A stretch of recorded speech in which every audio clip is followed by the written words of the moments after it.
Yo,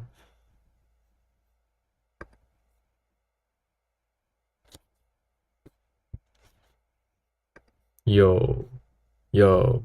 Hi, hi. All right, fire.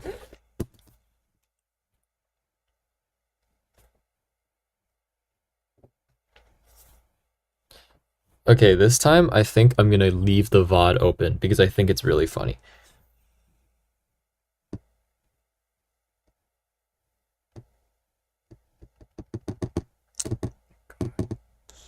Wait.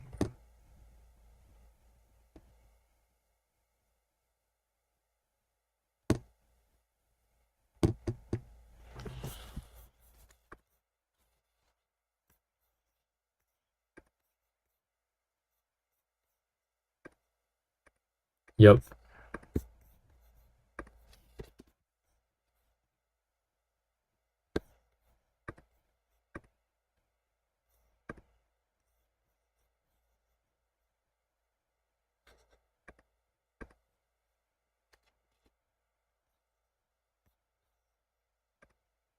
yep. Okay, this is working, I think. Just gotta check. Hello? Please? Oh my god.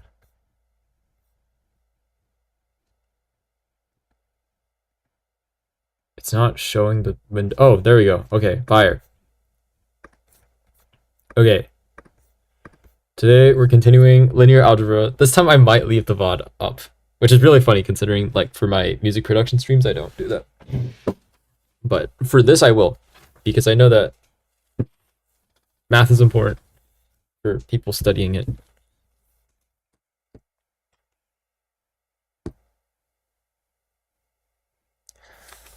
Oh my god. All right.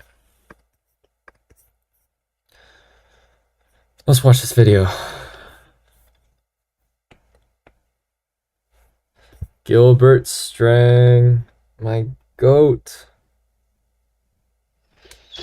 Okay, this is lecture 6 in linear algebra, and How are y'all doing today, by the way? we're at the start of this new chapter 3 in the text, which is really getting to the center of linear algebra.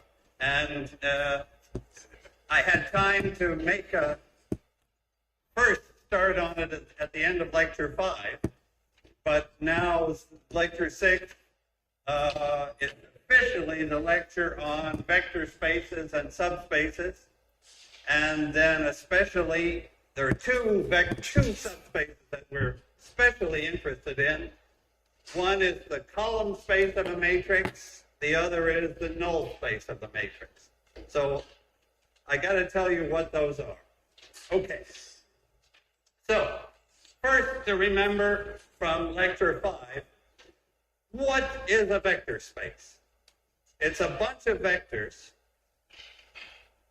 that where I can add any two vectors in the space, and the answer stays in the space. Or I can multiply any vector in the space by any constant, and the result stays in the space. So that, in fact, if I combine those two into one, you can see that if I can multiply by numbers, that really means that I can take linear combinations. So the quick way to say it is that all linear combinations, C, any multiple of V plus any multiple of W, stay in the space. I wasn't listening. Wait.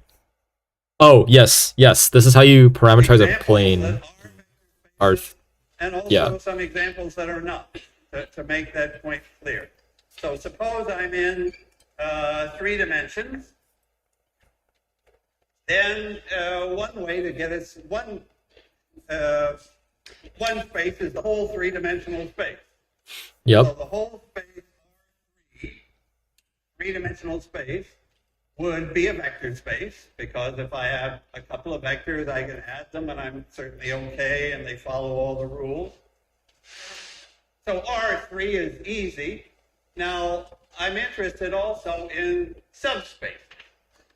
So there's this key word, subspace. That's a space, that's some vectors inside the given space, inside R3, that still make up a vector space of their own. It's a vector space inside a vector space. And the simplest example was a plane. So can I just sketch it? There is a plane. It's got to go through the origin. And of course, Yo, it's fine. More music coming soon. That's a subspace now. Do you see that if I have two vectors on the plane and I add them, the result stays in the plane. If I take a vector in the plane and I multiply by -2, I'm still in the plane. So that plane is a subspace. Let me just make that point. Plane through 0. Through that 0, 0, 0 is a subspace. Okay. Also, another subspace would be a line. A line through 0, 0, 0. Yeah, the line has to go through the origin. All subspaces have got to contain the origin, contain the zero vector. So this line is a subspace. Line is a subspace. Really, if I want to say it really correctly, I should say a subspace of R3. That of R3 was like understood. Now, so let me call this plane P.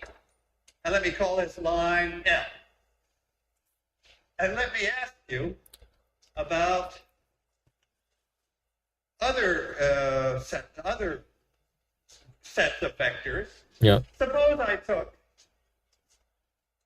so here's the first question. Suppose I take two subspaces, like P and L, and I just put them together, take their union, take all the vectors. So now you've got P and L in mind here. So I have two subspaces. And for example, P, a plane, and L, a line. Okay. Now, I want to ask you about the union of those. P union L.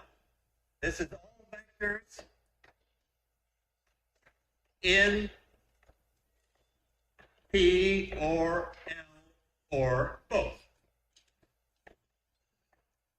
Is that a subspace? Is this a subspace? Yes. Is or is not a subspace? I just want to be sure. Well, if you define a subspace as like, well, if P and L are in R3. Suppose I take the vectors in the plane and also the vectors on that line, put them together. So I've got a bunch of vectors. Is it a subspace? Can you give me so the camera can hear it? Wait, so if you have a plane and then if you have a line, technically that gives you R3, right? Unless the line is in the plane itself. The tape, can you say? And I guess if I remember correctly, a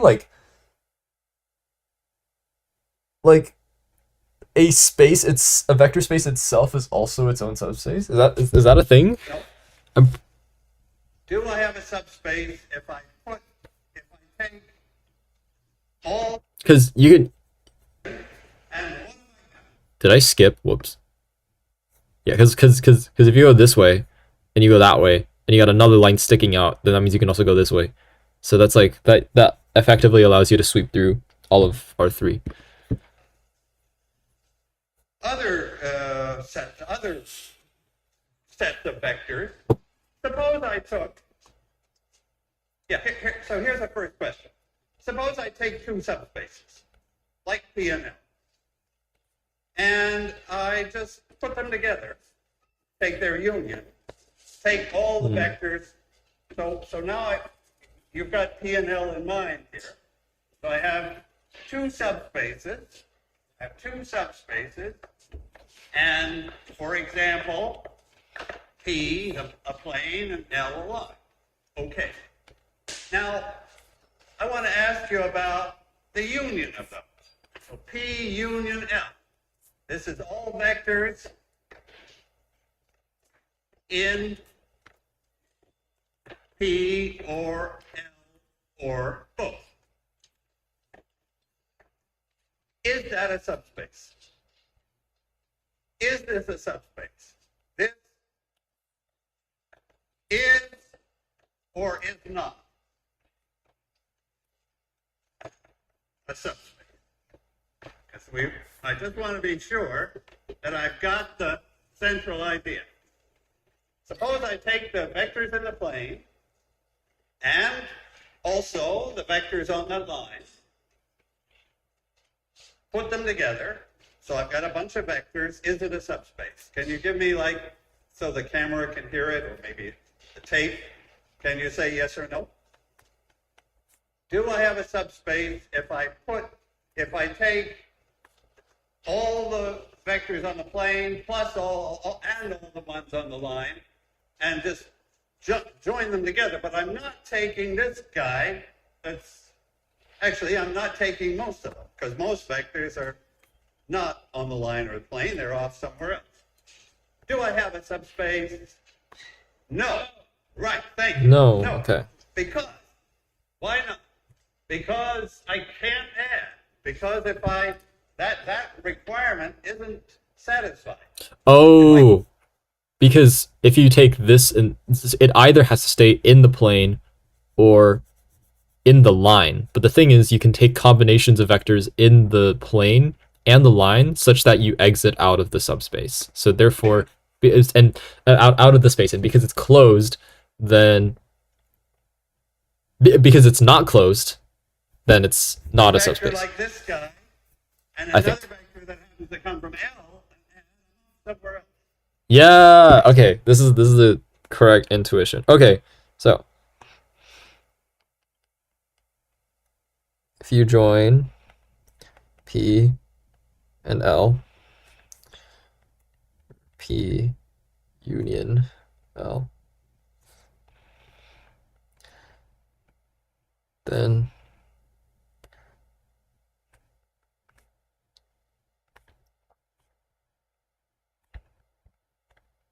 and the only exception to this is if what's the exception? The one exception I can think of is if L is a subspace of P. So like you have a line that's literally in the plane itself. And all that means is like if you add any of these three vectors, then it stays in the space.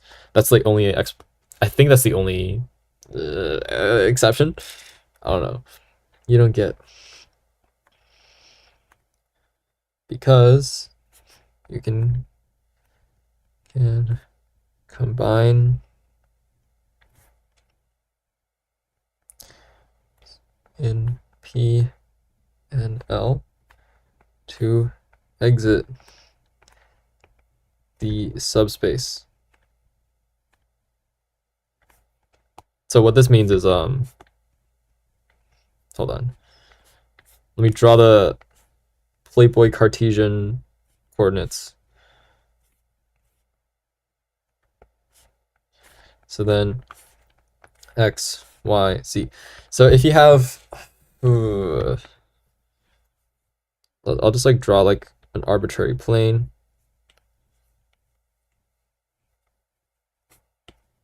And then you got like a line sticking out of it. Let's use a different color. Let's use yellow. So it's like that. So you can combine U, V, and then this is W. So this is P. This is L. I'll call this W. Yeah. So then their linear combination will be this vector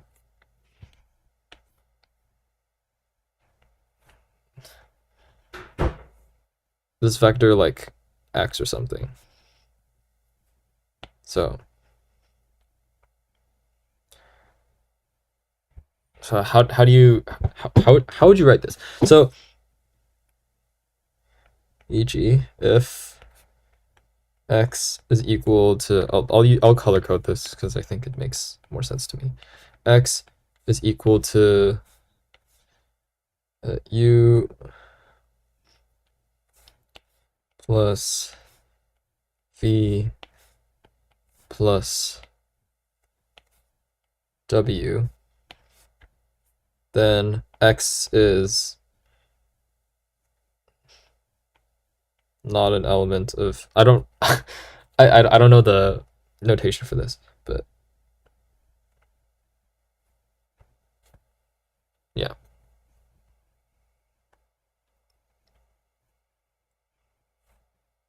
Because like this vector here,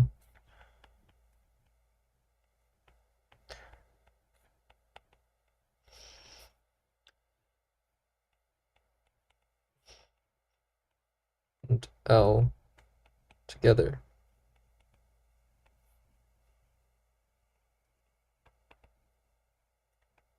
its components are in P and L. Therefore, P union L not a subspace. Because the definition for spaces is that they're closed, right? So I've gone outside. Yo, when is my Panera arriving? If I just add something from P and something from L, then normally what will happen is I'm outside the union, and I don't have a subspace. So the correct answer is not. Okay. Now let me ask you about the other thing we do is take the intersection. After this, I might do some statistic What does stuff because I need to intersection catch up on mean? that. Intersection means all vectors that are in both P and L. Is this a subspace? Yeah, so Oh, okay. So,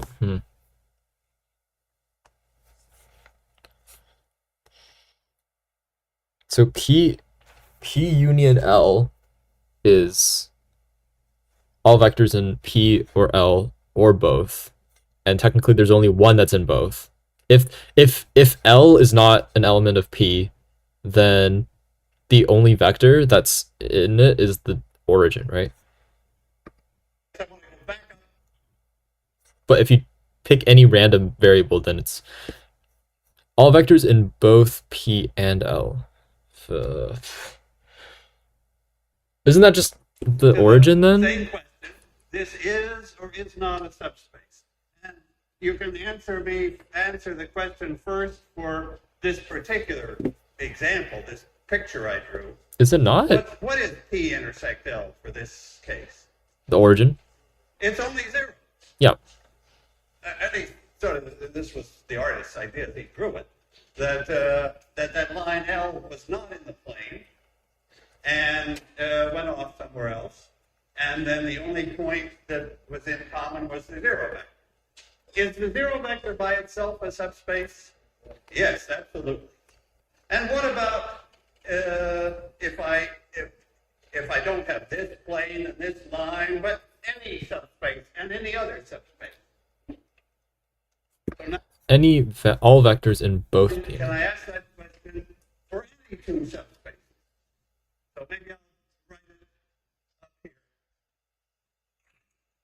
Strong enough.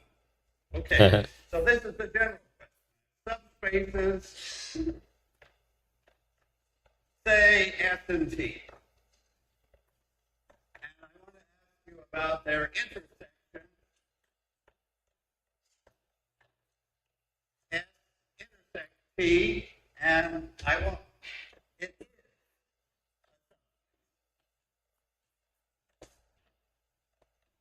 Do you see why? Is my food here? My food will be Do here you see soon. why? If I take the vectors that are in both that are in both of the subspaces, so that's like a smaller set of vectors probably because we've added requirements. It has to be in S and in T. How do I know that?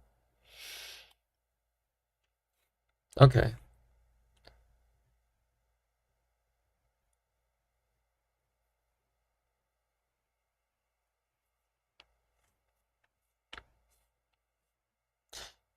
Anything about how to properly write this? Because it's I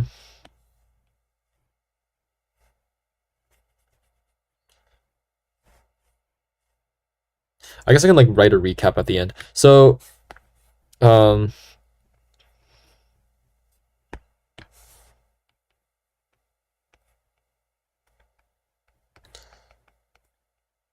consider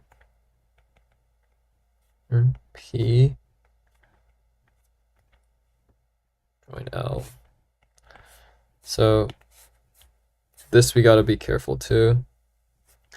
This basically just means what is it? So in this case, this is just the intersection between all of TS. So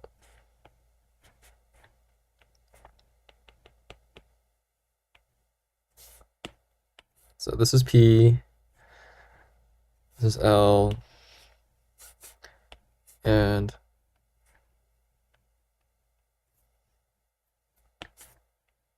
oh, my food is here. All right, I'll see you guys in like a few seconds.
I'm back. All right, let's do more math.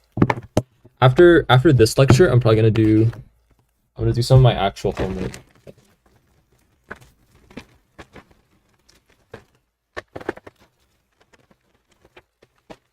And also the whole reason why I'm like even studying linear algebra right now, because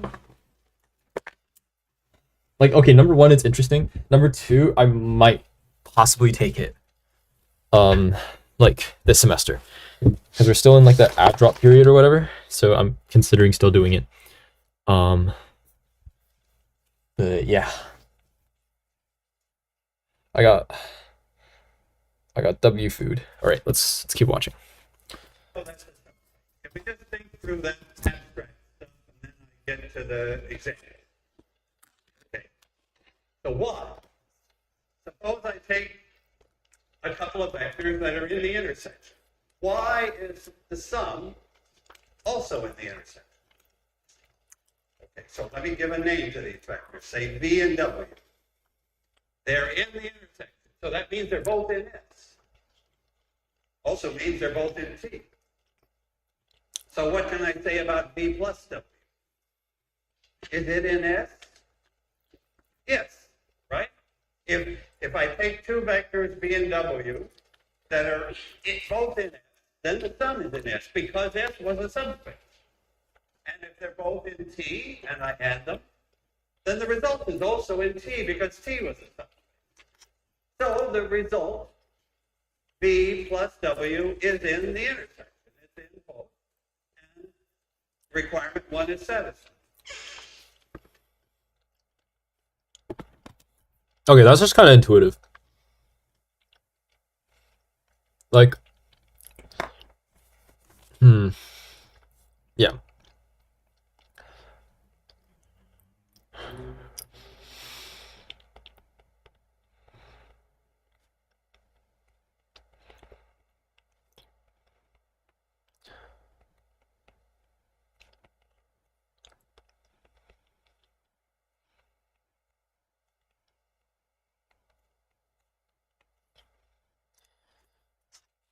Hmm.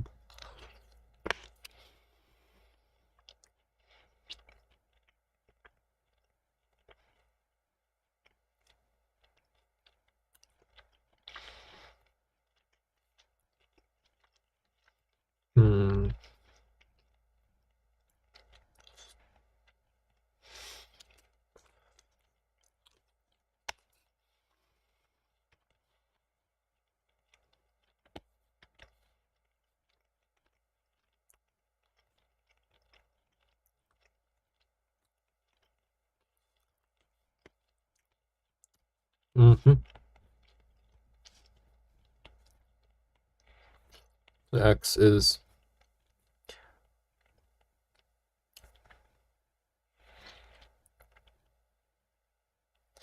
an element of P joined with L.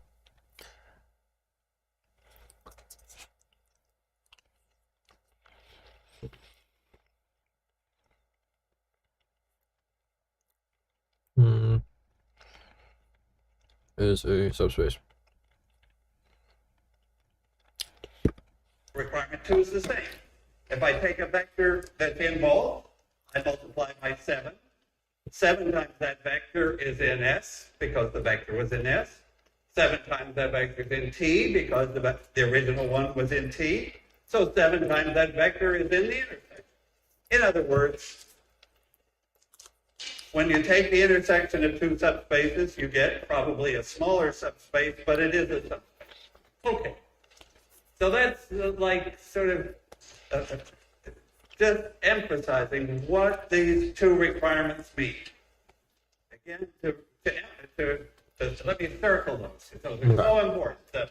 The sum and the scalar multiplication, which combine into linear combination. That's what you have to do inside the subspace.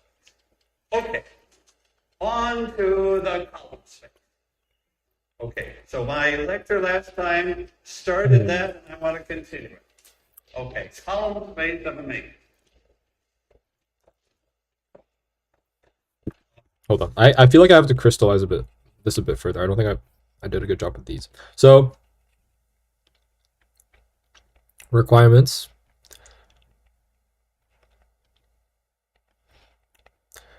For vector spaces. The main one is closure, but so closure or properties.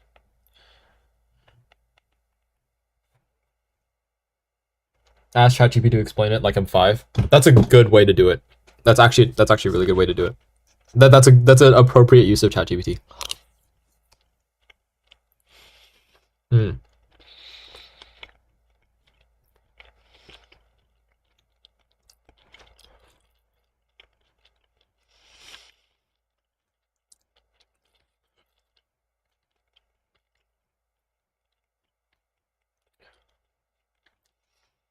Then any linear combination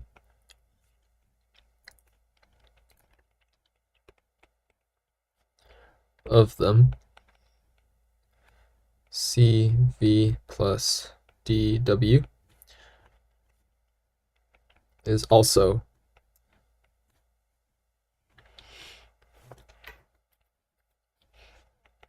in the space.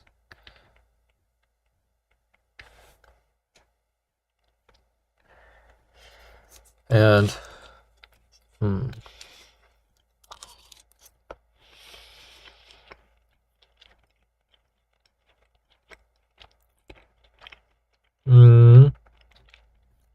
if vector spaces and L and then P union L, not a subspace. Joined. And P intersection L is a subspace. That's the abstract part, mainly. Okay. Okay. Can I take an example? Say 1, 2, 3, 4. 1, 1, 1, 1. 2, 3, 4, 5. Okay.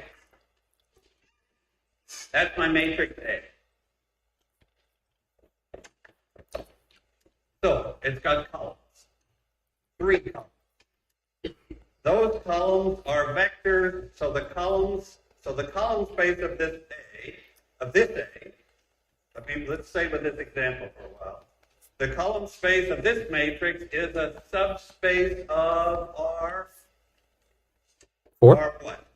So what space are we in if I'm looking at the columns of this matrix? R4. R4, right? These are vectors in R4. If they're 4-dimensional vectors. So this is column space of A is a subspace of R4 here, because A was 4 by 3 matrix.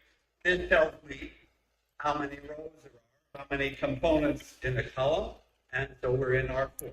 Okay, now what's in that subspace? So the column space of A, it's a subspace of R4. It's a I call 3D. it the column space of A, like that. No, it's not 3D. So that's my little symbol for some subspace of R4. What's in that subspace? Well, that column certainly.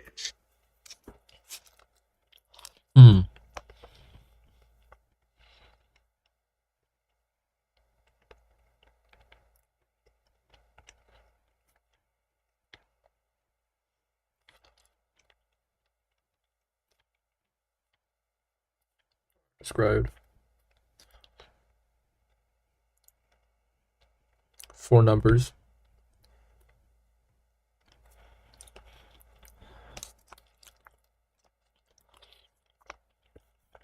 What did you say about the notation? Column space of A is how many components in a column, and so we're in R4. Okay. Wait, so by that logic, A should also be a subspace of 3, right? If you consider the row vectors? So the column space of A.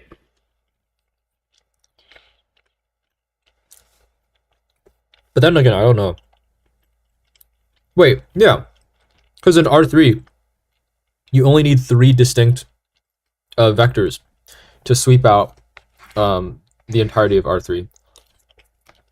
So there might be some linearly independent, dependent ones, I mean, in here. So subspace of R4, I call it the column space of A like that. So that's my little symbol for some subspace of R4. What's in that subspace? Well, that column certainly is 1, 2, 3, 4. This column is in. This column is in. And what else?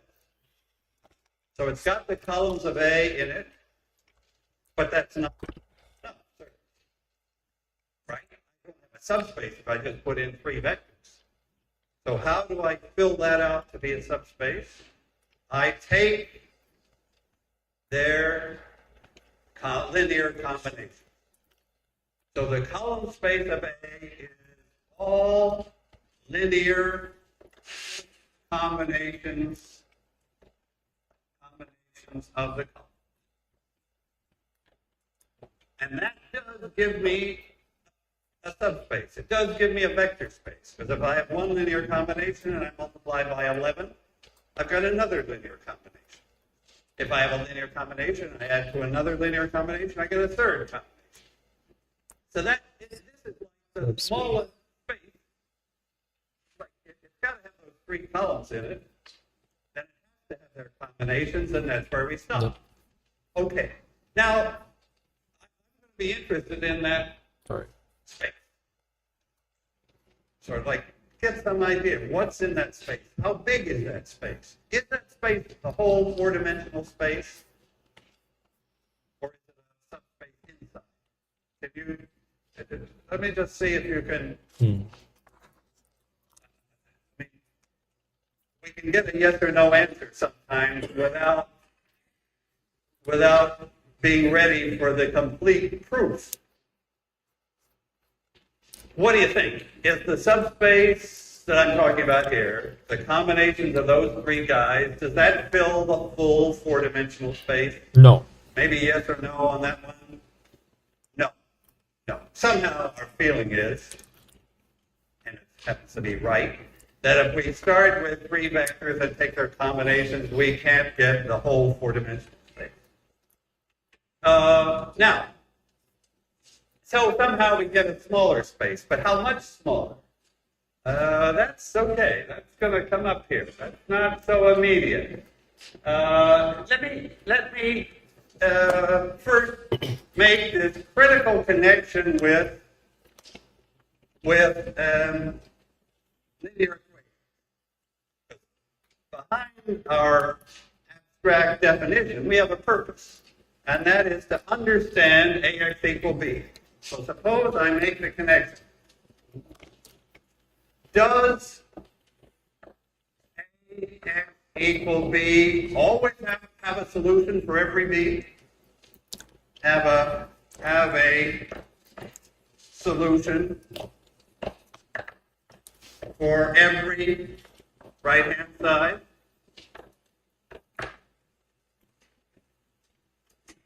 I guess that's going to be a yes or no question. The other way to think about this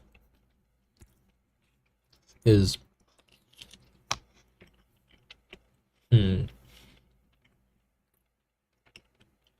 other way to think about this is, can you take any vector and get it to any other vector using this matrix?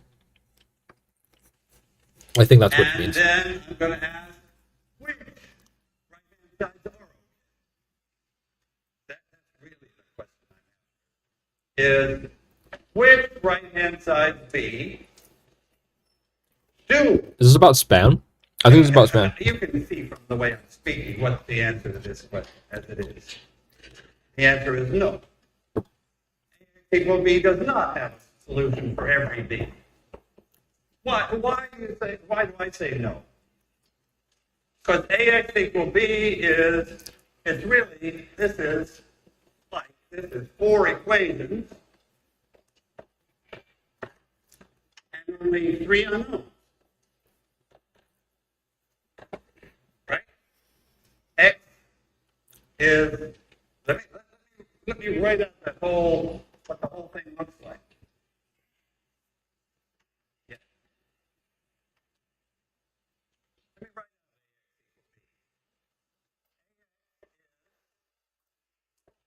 these columns are 1, 2, 3, 4. 2, 3, 4, 5. And of course, that's 3 components, x1, x2, x3. And I'm trying to hit the right-hand side, B1, B2, B3, and B4. So my first point is I can't always do it. In a way, that just says again what you told me 5 minutes ago.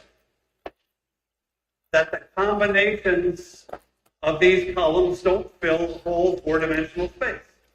There's going to be some vectors B, a lot of vectors B, that are not combinations of these 3 columns. Because the combinations of those columns are like going to be just a little plane or something inside R4. Now, and you see that I do have 4 equations and only 3 unknowns. So, like anybody is going to say, no, you can't usually solve 4 equations with only 3 unknowns. But now I want to say, sometimes you can. For some right-hand sides, I can solve this.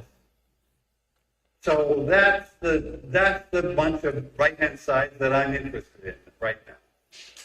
Which right-hand sides allow me to solve this? This is the question for today. It's going to have like a nice, clear answer. So my question is, which vectors B allow this system to be solved? And I want to ask you, so that's like, it's 2 question marks that indicate this is the important question. Okay, first, before we give a total answer, give me just a partial answer. Tell me one right-hand side that I know I can solve this. So, all zeros. Okay, that's the guaranteed. If these were all 0, then I know I can solve it. Let the x's all be 0, no problem. Okay, so that's always okay. Ax equals 0, I can always solve. Now, tell me another right-hand side. Just a specific set of numbers for which I can solve these 4 equations with only 3 unknowns. But if you give me the good right-hand side, I can do it. So tell me one.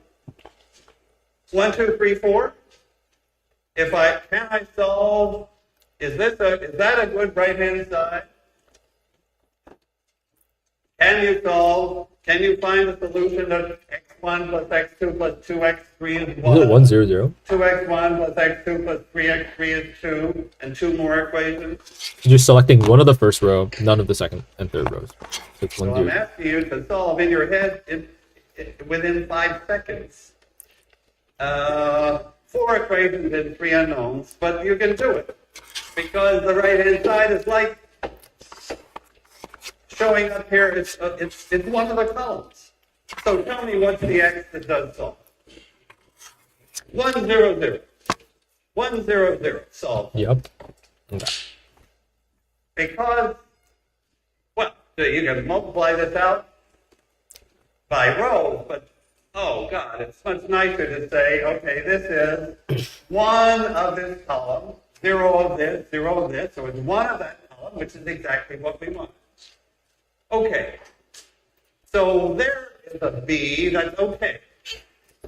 Now tell me another B that's okay, another right-hand side that would be all right. Well, all ones? Actually, and then what's the solution in that case? 0, 1, 0? 0, 1, 0. You're welcome. One way to do it is think of the solution first, right? And then just see what B turns out to be. B turns out to be. Okay. So I think of a solution. So I think of X. I think of any X1, X2, X3. I do this multiplication. And what am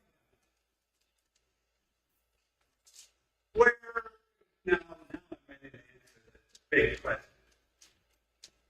I can solve AX equal B exactly when the right-hand side B is a vector in The column space. Good. Yeah.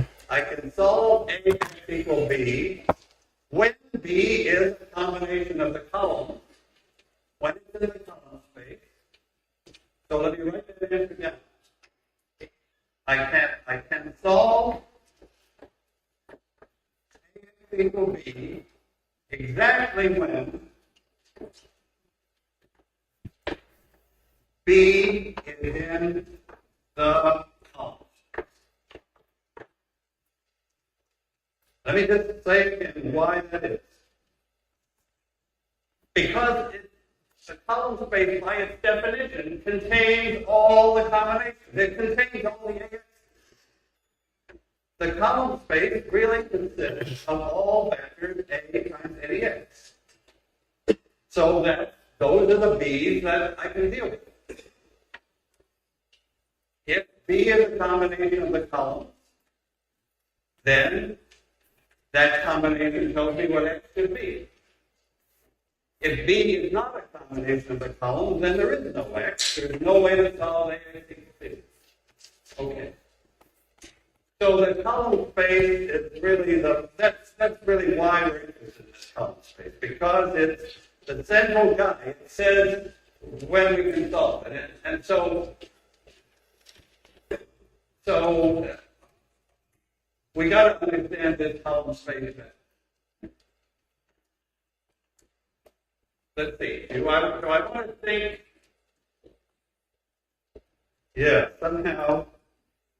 Oh, well, let's do this. As long as we've got it here, what do I get for this particular example? If I take combinations of this and this and this,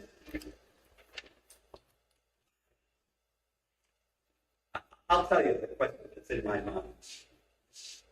It's not even proper to use it for it yet, but you know what. Are those three columns independent? Yay! If I take the combinations of... Yes, they are independent, because you can't scale one to get to the other.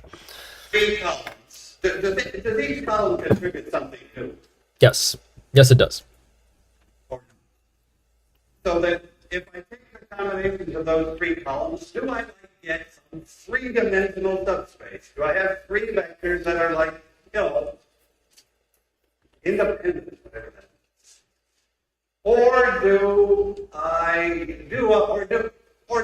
is one of those columns like contributing nothing new? So that actually only two of the columns would have given the same column space. Yeah, that's a good way to ask the question. Finally, I think of it. Can I throw away any columns and have the same column space? Yep. Yes. And which one do you suggest I throw away? Wait, what? Well, three is the natural, the guide target. So if and why? Because what's so bad about it? Oh, never mind. Wait, I'm stupid. Because you can just add one to this. Oh, because you can add this and this to get this. Linear combination, not just scaling. Linear combination. I was wrong. If I'm thinking, if I have these two and I put in this one, actually, I don't get anything more. So.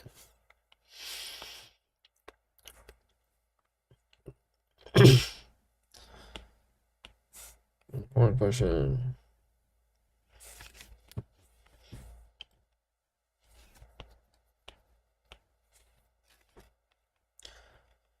Question.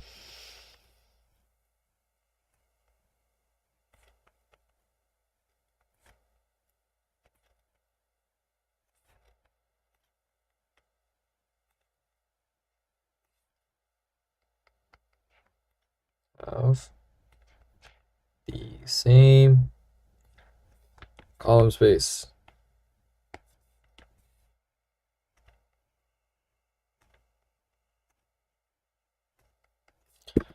And later on, I will call these pivot columns.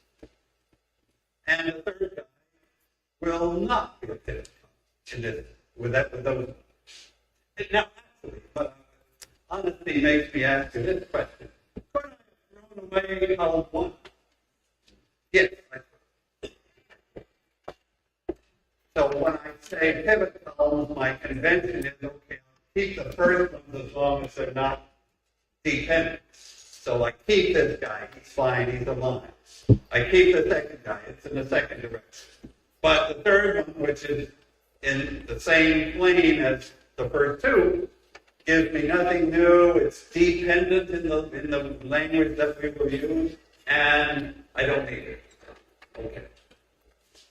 So I would describe the column space of this matrix as a two-dimensional subspace of R4. Two-dimensional subspace of R4. Okay. So you're seeing how these vector spaces work, and you're seeing that some idea of dependence or independence is in our future. Okay, now I want to speak about another vector space, the null space. So again, I'm getting a little ahead because it's in section 3.2, but that's okay. So I'm ready for the null space. Keep the same matrix. And this is going to be a different, totally different subspace. Totally different. Okay. Now, so let me make space. Now, here comes a completely different subspace. The null space.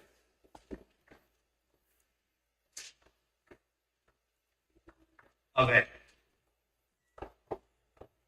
What's in it? It contains, not the right-hand side of P, it contains x's. It contains all x's that solve this word null. And that's the key word here, meaning 0. So this is all solutions. And of course, x's are vectors, x1, x2, and x3. 2, the equation a x equals 0. Well, 4 equations. Because we got, so you see what I'm doing? I'm now saying, okay, columns were great. The column space we understood. Ax equals 0, so it maps certain vectors to 0. And if, what was it? Does that mean if A has a null space, it's not invertible? Is that what it means? Because it's wait, I'm gonna try to remember it. Because invertibility also determines, it's dependent on whether the determinant is 0, or in other words, if the, dude, what am I saying? It's yeah, because if you take a vector and you map it to 0, then you can't map it from 0 back to anything else. So if the matrix has a null space, then it's non-invertible. Now I'm interested in I think. x. I'm not, the only b I'm interested in now is the b of all zeros.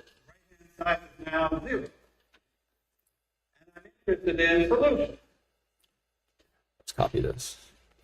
And so where is this null space for this example? These x's have 3 components. So the null space is a subspace, we still have to show it is a subspace of R3. So this is, and we will show. So these vectors x, this is in R3. Where the column space was in R4 in our example. For an m by n matrix, this is m, and this is n. The number of columns, n, tells me how many unknowns, how many x's multiplied. So it tells me the big space, in this case R3 that I'm in. Now, tell me, why don't we figure out what the null space is for this example? Just by looking. That's the beauty of small examples. That my official way to find null spaces and column spaces and get all the facts straight would be elimination. We'll do that. But with a small example, we can see what's going on without going through the mechanics of elimination. So this null space. I'm talking about, again, null space. Let me copy again the matrix. 1, 2, 3, 4. 1, 1, 1, 1, and 2, 3, 4, 5. What's in the null space? So I'm taking any write it again. Oh, well, one of them has to be 0, right? Those 4 equations. Technically, one of them has to be 0. In fact, I want you to find All solutions? Bet. So, well, tell me one solution that you don't even have to look at the matrix to know one solution to this set of equations. It is 0. Whatever that matrix is, its null space contains 0, because A times the 0 vector sure gives the 0 right-hand side. So the null space certainly contains 0. wait, so linking it back to the previous example where it's what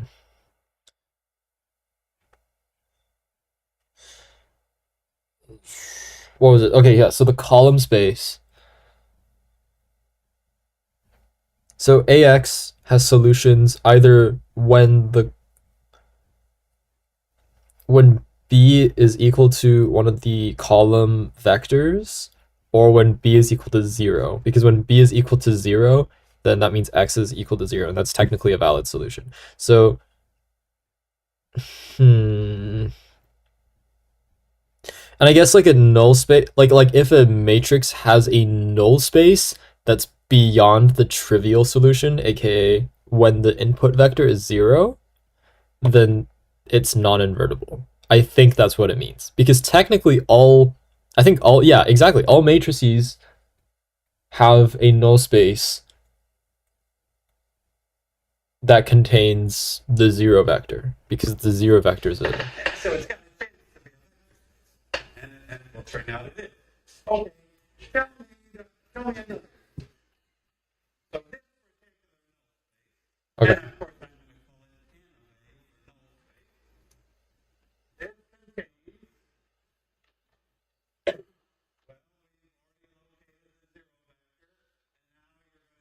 contains another vector that's in the null space, another solution, another X. You see what I'm asking you for is a combination of those columns. That's what I'm always looking at combinations of columns. But now I'm looking at the X, the weights, the coefficients in the combination. So tell me a good set of numbers to put in it.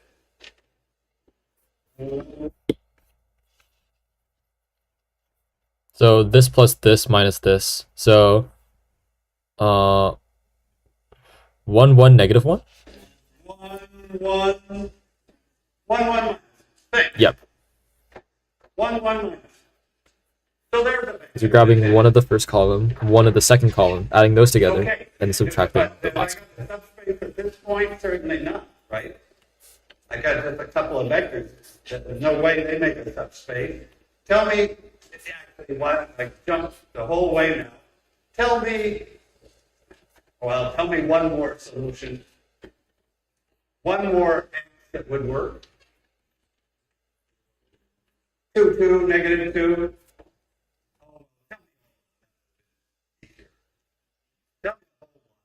What is the null space for this matrix? It's all vectors of the form. So what could this be? It could be 1, 1 minus 1. It could be any number C. Any number, the same number again, and Negative C. minus. In other words, multiple of this guy. That's the perfect description because now the zero vector is automatically included because C could be 0. The vector I had is included because C could be 1, but now any vector. And that's actually it.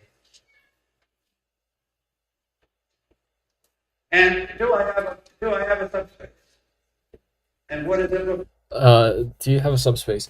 So, technically yes, because you could just take, because if it's one vector, then that immediately includes all linear combinations of that same vector, and you're basically just stuck to a line. That's basically what it's saying. So, technically yes, you do have a subspace. It's in. So how would you describe it? The null space. All these vectors of this form, C minus C, like 7, 7, minus 7. Minus 11 plus 11. What have I got here? It describes that whole null space. What if I drew it? What do I do? A line, right? The null space is a line. It's the line through, it's in R3. And the vector 1, 1, negative 1 maybe goes down here. I don't know where it goes down here. There's the vector 1, 1, negative 1 that you gave me. And where is the vector C, C, negative C? It's on this line. Of course, there's 0, 0, 0 that we had. And what we've got is that whole line going both ways. Yep. Through the origin. The null space is a line in R3. Okay. Okay. For that example, we could find all the combinations of the columns that gave 0 at sight. Now, can I just take one more time to go back to the definition of subspace, vector space, and ask you to how do I know that the null space is a vector space? How do I know the null space is a vector space? Because it's closed. I'm entitled to use this word space. I'll never use that word space without meaning that two requirements are satisfied. Can we just check that they are? So I'm going to check that. So can I just continue here? Check that the solution to A equals 0 always gives a subspace. And of course, the key word is that space. So what do I have to check?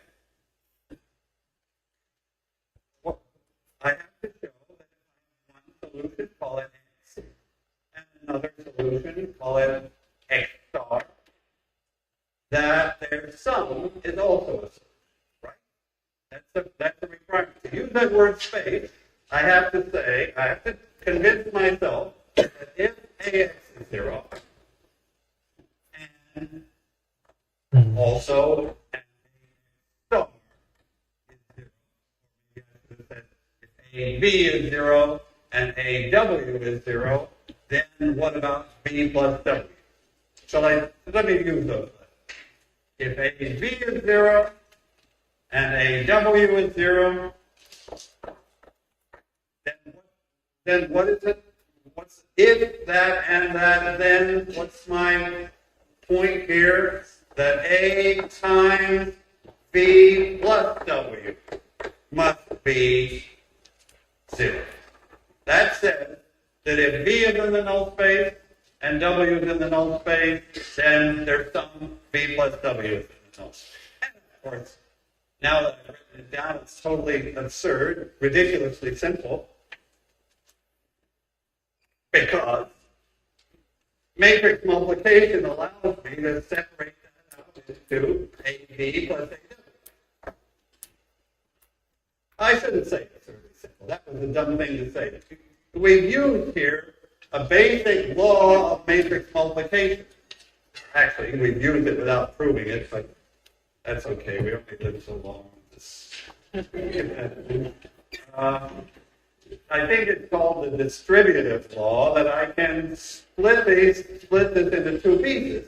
But now you see the point that AB is 0 and AW is 0, so I have 0 plus 0 and I do get 0. Check. And similarly, I have to show that if AB is 0, then A times any multiple, say 12B, is also 0.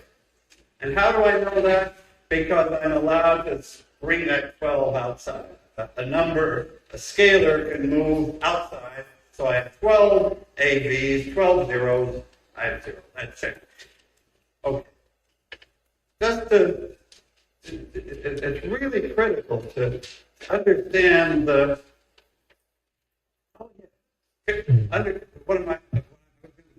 understand what's the point of a vector space. Let me make that point by changing the right-hand side. Okay, let me change the right-hand side to 1, 2, 3, 4. Oh, okay. Why don't we do all of linear algebra in one lecture? Then we okay. I would like to know the solutions to this. 1, 0, 0. So those 4. So I have 4 equations. I have only 3 unknowns. So if I don't have a pretty special right-hand side, there won't be any solution at all. But that is a very special right-hand side. And we know that there is a solution. 1, 0, 0. Were there any more solutions? And did they form a vector space? Okay. So I'm asking 2 questions. One is, so my right-hand side now is not 0. I'm not looking at the null space because I changed from 0. So 1, 0, 0. 0 minus 1, 1. So my first question is, do the solutions, if there are any, and there are, do they form a subspace? Let's answer that question. Yes or no? It's like a collection of different lines, right? Do I get a subspace if I look at the solution to, let me go back to x1, x2, x3. I'm looking at Wait, I want to figure this out. So check this out, right?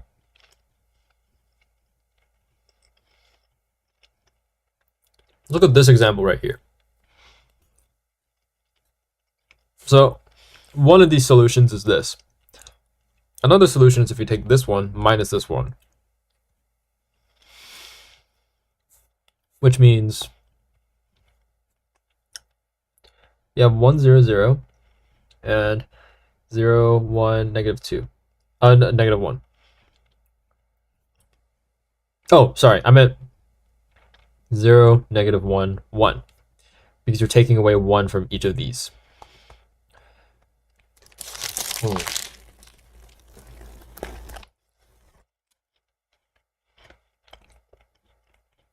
So you got 1, negative 1, 1.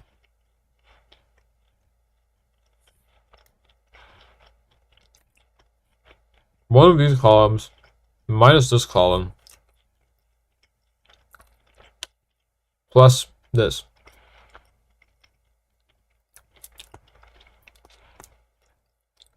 So you get 0 and you add the last one, so you get 2.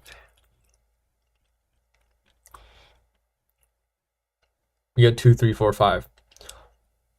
So that doesn't work. all the axes, all those vectors in R3, it's called AX equal B. The only thing I've changed is B is 0. Do the x's, the solutions, form a vector space? No, they don't. They absolutely don't. Why? What's an easy way to see that I don't have the solutions to this do not form a subspace? The solutions don't. Because, how shall I say that? The 0 vector is not a solution. So I never even got started. The 0 vector doesn't solve this system. I can't the solution can't be a vector. Wait, it was that easy, bro. I'm stupid. Okay.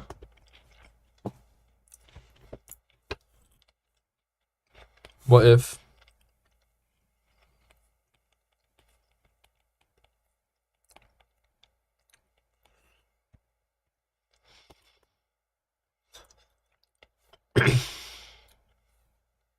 let's bring this one back.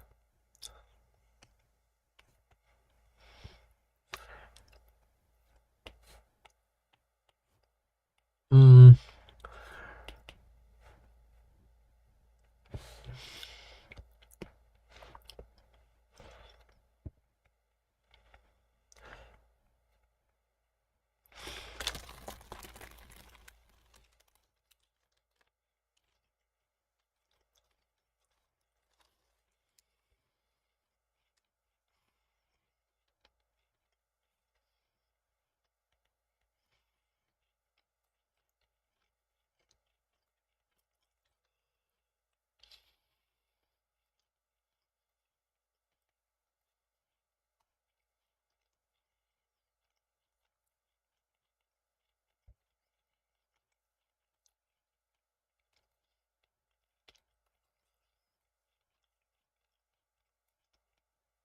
Hmm. 3.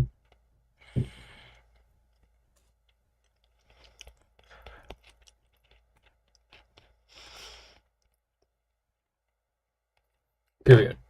All right. What are they like? Well, we'll see this, but let's do it for this example. So 100 was a solution. You saw that right away. Are there any other solutions? Can you tell me a second solution? No, 1. 0, -1, 1. Boy, that's 0, -1, 1. Yes, because that says I take minus this column plus this one, and sure enough, that's right. So there's a bunch of solutions here. But they're not a subspace. I'll tell you what it's like. It's like a plane that doesn't go through the origin, or a line that doesn't go through the origin. Maybe in this case it's a line that doesn't go through the origin, if I graph the solution to AX equal B. So I think you've got the idea. Subspaces have to go through the origin. If I'm looking at x's, then they better solve AX equals 0. In a way, my two subspaces that I'm talking about today are kind of the two ways I can tell you what about a subspace. I want to tell you about the column space. I tell you a few columns, and I say take their combinations. Like I build up this subspace. I put in a few vectors, their combinations make a subspace. Now, when I went to, let me come back to the one that is a subspace here. Here, when I talked about the null space, I didn't tell you what's in it. We had to figure out what was in it. What I told you was the equations that have to be satisfied. You see, those are the two natural. Now let me recall.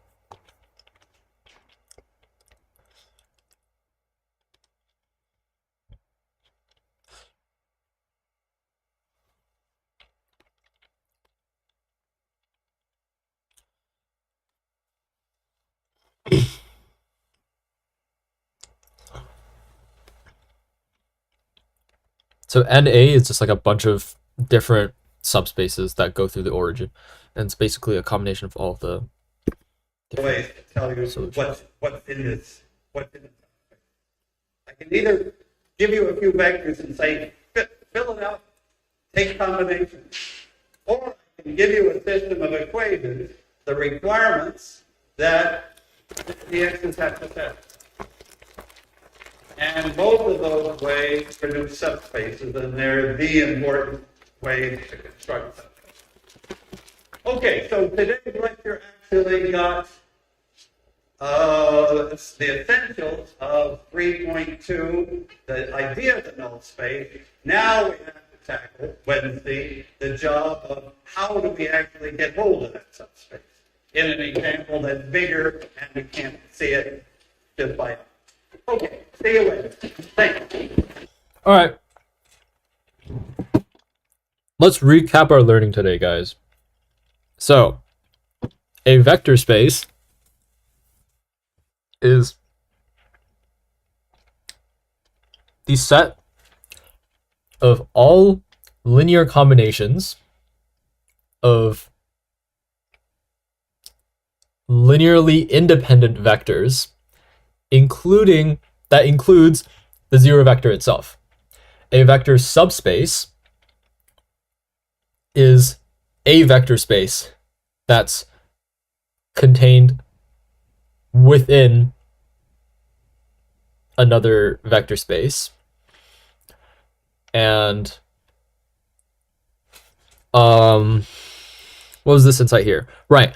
So the union of two subspaces is not a vector space because you can take vectors from both subspaces and find a new vector that's outside all of those subspaces. But if you take the intersection of two subspaces, then you get a vector that is then you get a subspace because all vectors within that intersection are closed. Like there's closure within that set. Okay. So column space is the space that's scanned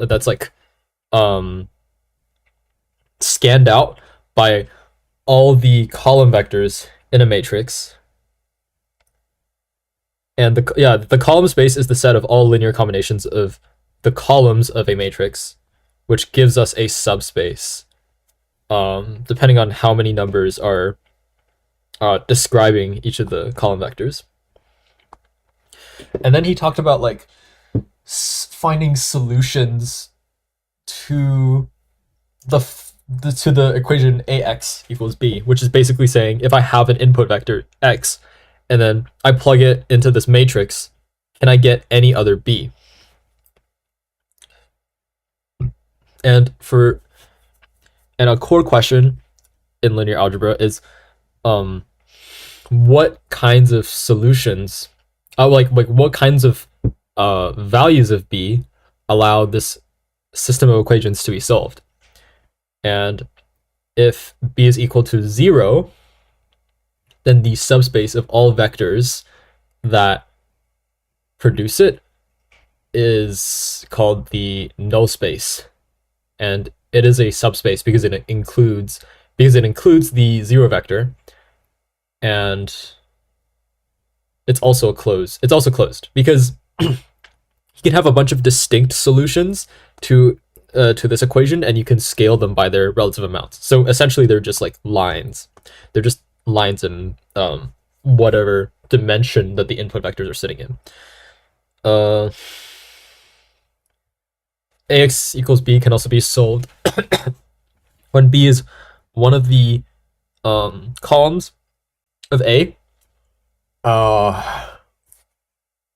This one is about linear dependence and independence. So basically, if I can take two vectors within this thing and then add them or multiply them together to somehow make the other vectors within the matrix, then it is not linearly independent. So technically, you can throw this vector away and nothing would change. Null space is the space of all vectors. Yeah.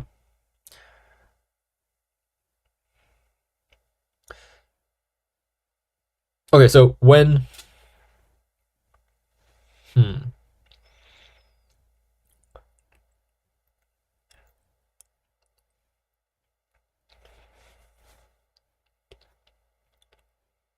this part is a little bit weird. So what is this even saying? Since the 0 vector is not a valid solution. Okay, so when ax is equal to sum b,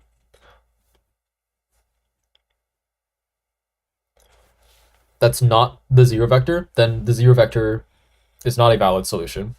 So then, okay, yeah, so basically, right, basically when ax equals 0, then you get a subspace. Specifically, you get the null space.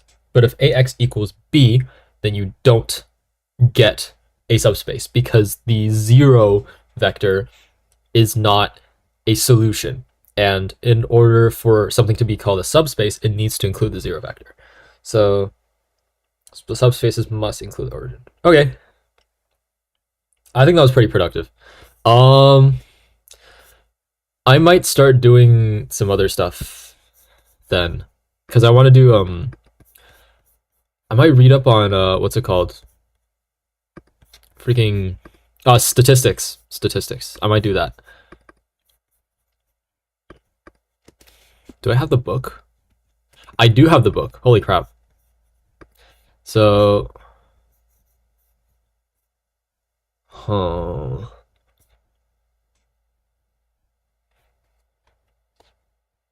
I don't know. I really like. I think this is a fun subject. I haven't done any of the homeworks though. I probably need to hop on that.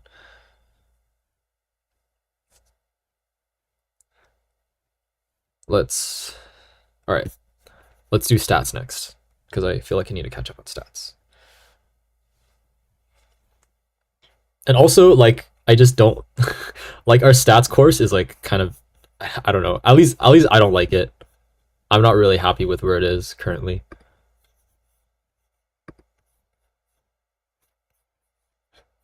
Let's put it here. Oh, whoops. I did not mean to do that. Hold on. Sorry, guys. Are you self-learning this stuff? Linear algebra, yes. Statistics, no. I'm taking a class in statistics right now. I might take linear algebra, or at least like the equivalent of like introductory linear algebra at my college. At some point. Yeah, statistics is kind of boring. I don't know. I don't know if I can make this interesting, but let me pull up the textbook. So preview. All right. Preview. Hello? Oh my god. Oh, hold on. Wait, give me a sec, guys. I need to organize all of this. So, full screen. Full screen. Can I add hello? Why aren't you not letting me?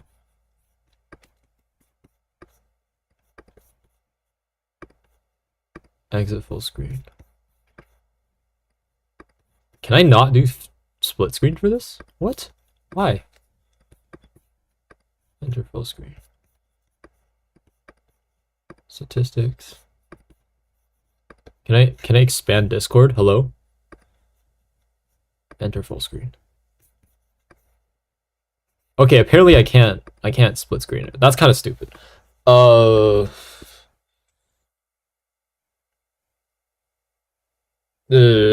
don't know. Shoot. Wait, I think I messed up my entire setup. That's kind of stupid. I'm gonna drop this in here. I'm just gonna return back to the original setup that I had. Discord. Zoom in on this.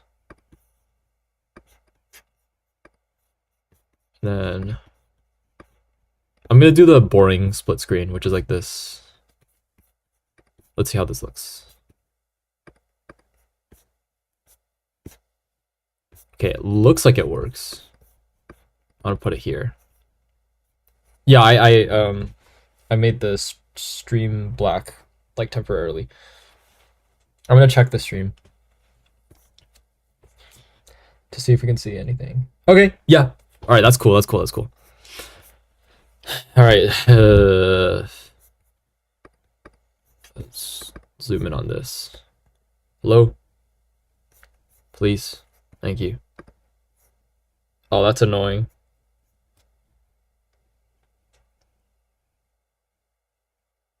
Did it zoom in the whole screen? I think it zoomed in the whole screen. That's annoying. Sorry guys, I'm figuring it out. Okay. I think we're good. Alright, I think I guess it's just gonna be like this. Well, rip. Anyway. Let's see if this is any bit interesting. So the one of the main reasons why I'm taking statistics right now is because I want to do research starting this semester and I need some like prereqs. So I guess I'm just gonna scroll through this because I don't know, it might be interesting. I have no idea. We're going to tell you about some interesting problems which have been studied, the help of statistical methods. So all the basics I've technically gone over in class. Exercises, acknowledgements of the force. Design of experiments, controlled experiments. How should an experiment design? Comparison. Yeah, so these are pretty basic. I kind of did them in this homework right here, which is basically like it's just some basics about experimental design. So if you want to, so experimental design is like split up into like a bunch of, you can visualize it as a diagram. So to start off, you have like your participant pool, which is like all the participants that you're selecting out of, and then sometimes you can split them into control and treatment groups. So control groups are basically ones where you do nothing. Treatment groups are when you apply some kind of treatment to see whether or not something affects it or not.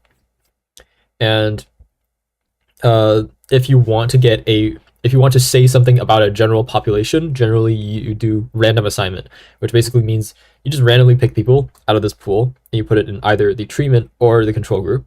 So and that's in order to reduce the effect of confounding variables, which are variables that like may potentially interfere with your results. And there's different kinds of, if I remember correctly, yeah, there's different kinds of studies as well. This was also covered in my psych class. So there's like observational studies and experimental studies. And experimental studies are when you explicitly manipulate variables. I can't see the stream. Do you cover the binomial distribution? Um, I don't know. I probably, I can check the course syllabus. We probably do. Are you Christian? I'm not.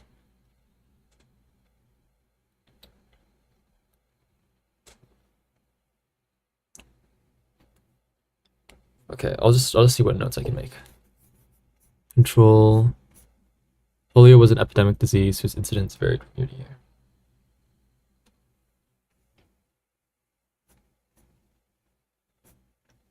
Children could be vaccinated only with their parents' permission.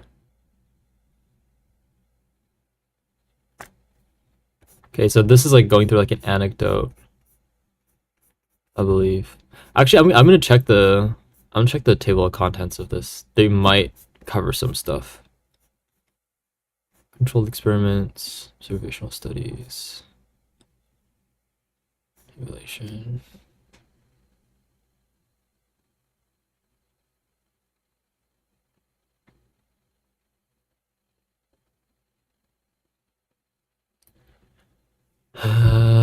Binomial distribution. We probably cover it. I remember watching like a three blue, one brown video on it, and I was like, yo, that's kind of interesting. Oh, right here. Binomial formula 259. There's quite a few pages in this one, so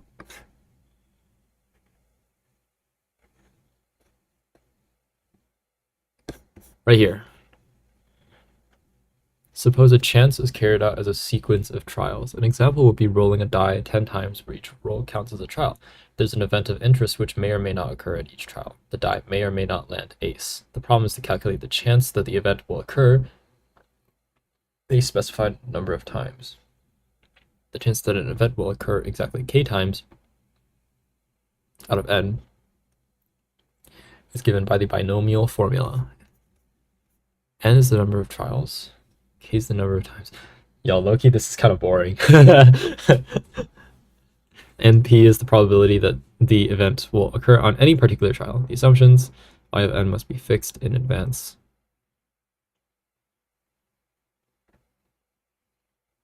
Trials must be independent.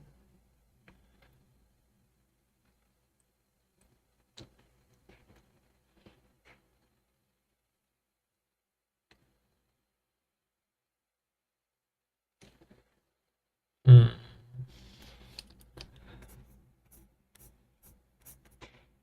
Ten draws of 8.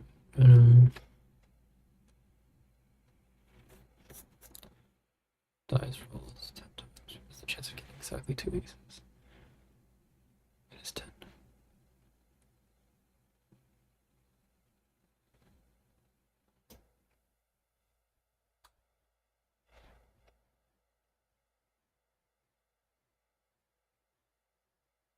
Hmm.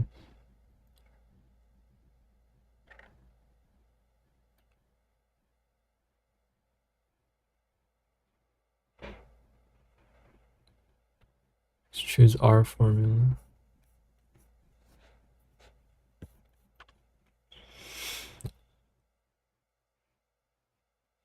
This is the number of ways to arrange n objects in a row when k are alike of one kind,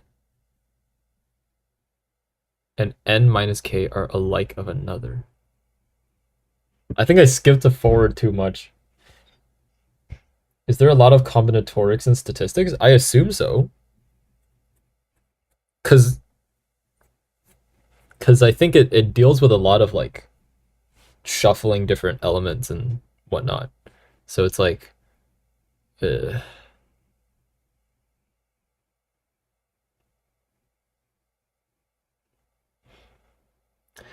yeah. This is kind of boring. Chat, I don't know if I don't know if I want to study this. This is like necessary, but it's like so boring.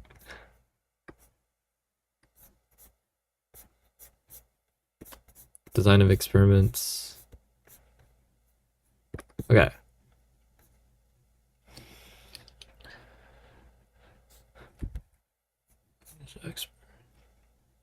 Human judgment often results in substantial bias. Placebos. So placebo, we cover this in psych as well, which is I mean, like, you guys know what a placebo is. Like, it's pretty self-explanatory. You give a thing and it's like fake, but you don't know if it's like the placebo effect is if you think something's gonna happen to your body, then it happens, sort of.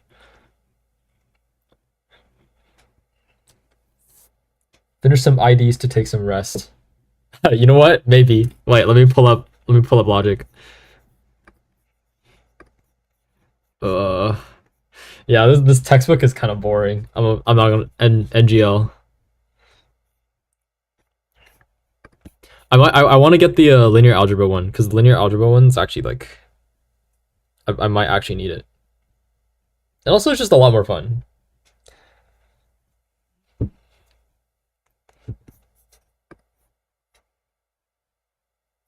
Oh, actually, you know what? Complete change of plans. Wait, I'm gonna try and do one of the MIT OpenCourseWare like problem sets just for fun. Let me see if they have it.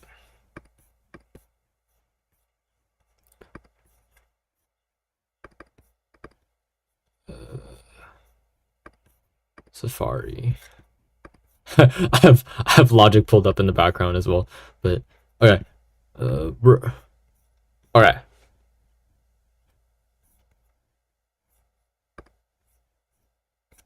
Let's take a look.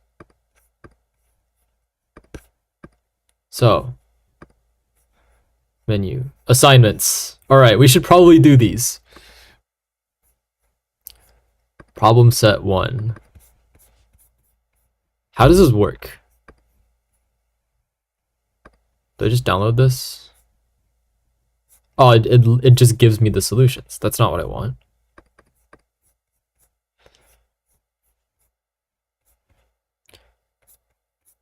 Wait, this is terrible. How do I get the solutions? I mean the problems. I don't want the problems. Give me the solutions, please. Section from the required text. Intro to linear algebra. Oh, he wrote the freaking book. Wait, hold on, chat. I'm gonna wait. Give me a, give me a quick second.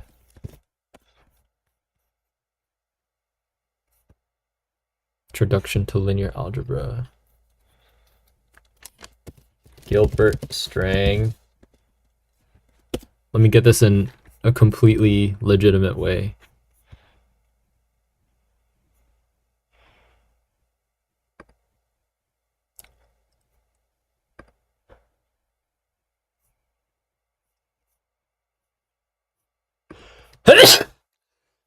Oh my god.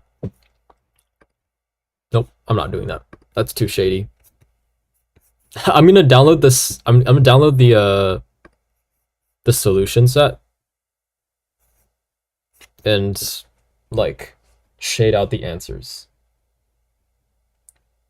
Whenever you get an answer correct, finish 4 bars. Yo, wait, I might actually do that. Okay, let's bring TS out, and then yeah, let's do this. Perf.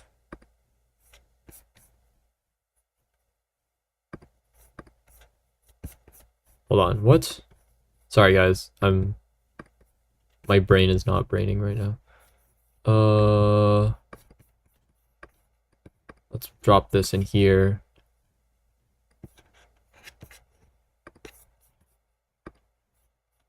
Let's see, thank you.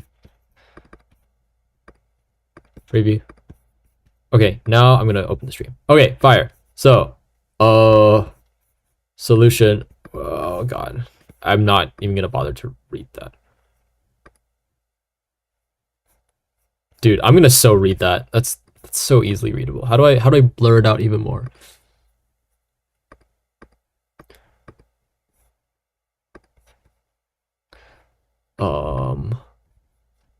Shape. Dude, why is it over? Why is it under? Shoot. Make this black. There we go. Now I can't read it. So like this. This. This. This is such a funny way of doing it.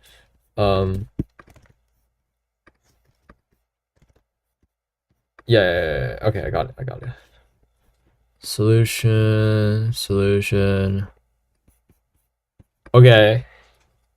Let's see if I'm worthy of going to MIT. Chat. Am I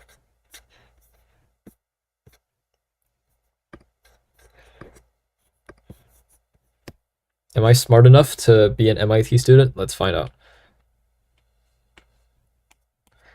Okay. So let's start. I like to do all my notes like this. Okay. Section 1.2. Problem. The figure shows. Okay. Cosine alpha is equal to, so that's a unit vector, and sine of A is equal to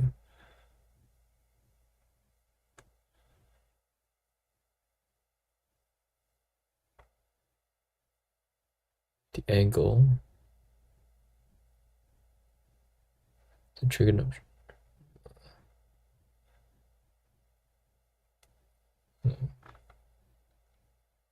Wait, I think I need the textbook for this. I'm so lost. Okay. Cosine of A of alpha is V1 over the norm of V. And sine alpha is equal to v2 over the norm of v. So it's so these are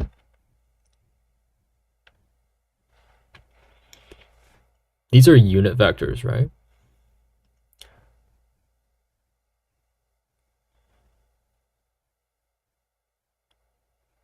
The figure shows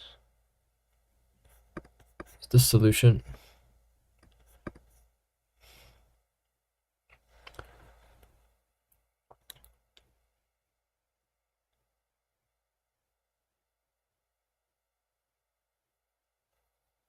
Data EW. I think there's supposed to be a diagram that goes with this because it says the figure shows. Should I skip this one? I'm skipping this one.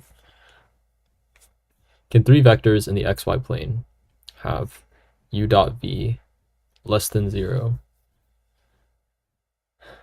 and v dot w and u dot w less than 0? Three vectors in the xy plane have uv.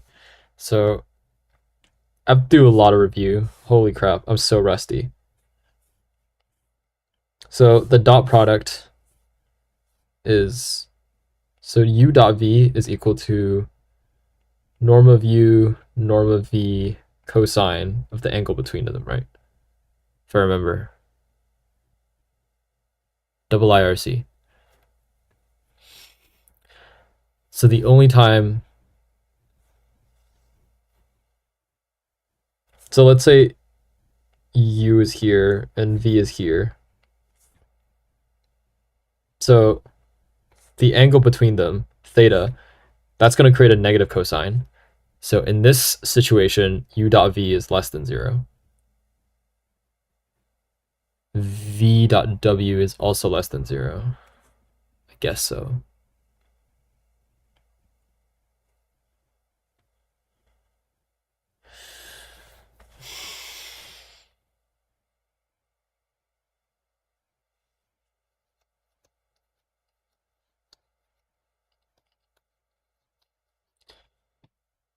Technically, yes, right? Yes, you can, because then this cosine will also create will also be negative.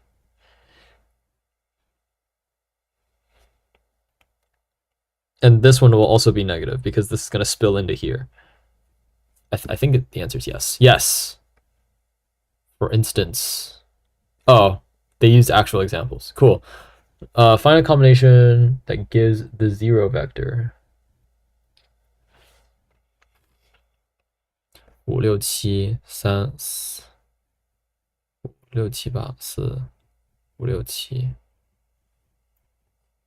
8 4 5 6 7 4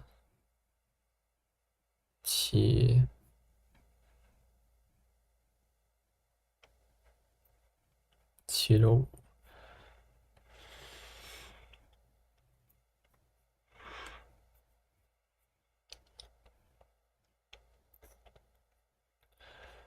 that gives the 0 vector.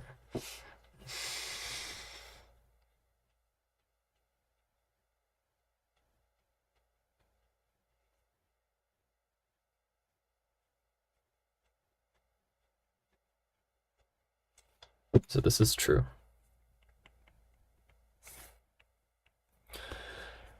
Find a combination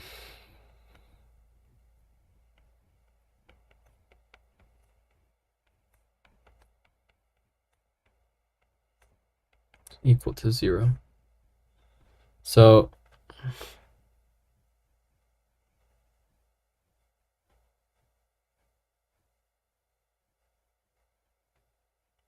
八四十三六九三四五六七八一二三四五六七. So you're adding like 3 to each.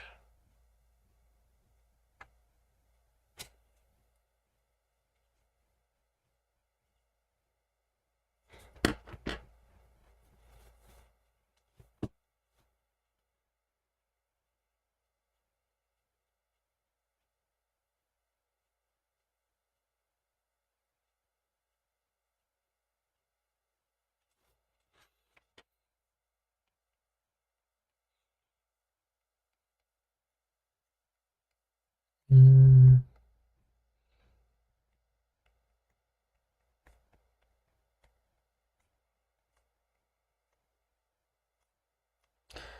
It gives the zero vector. Find a combination. So 0, that's one of them. But I don't know if there's any non-trivial ones. So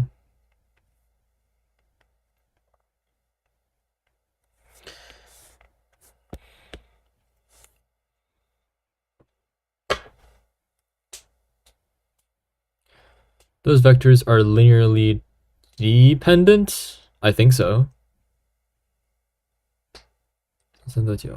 Yeah, they are linearly dependent. 5, 7, 9. I'm pretty sure they are. You start answering in Chinese instead of English. Yeah, that's I do math quicker in Chinese, unfortunately. Should wait. What if we eliminate the matrix?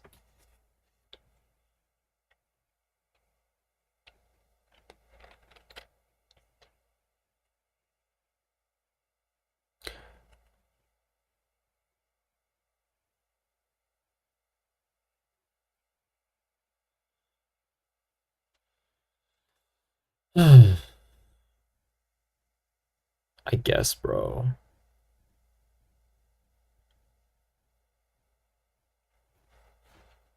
Three vectors lie in. I don't know what they lie in.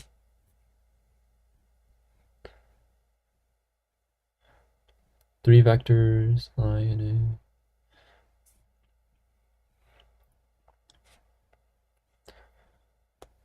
W is not invertible.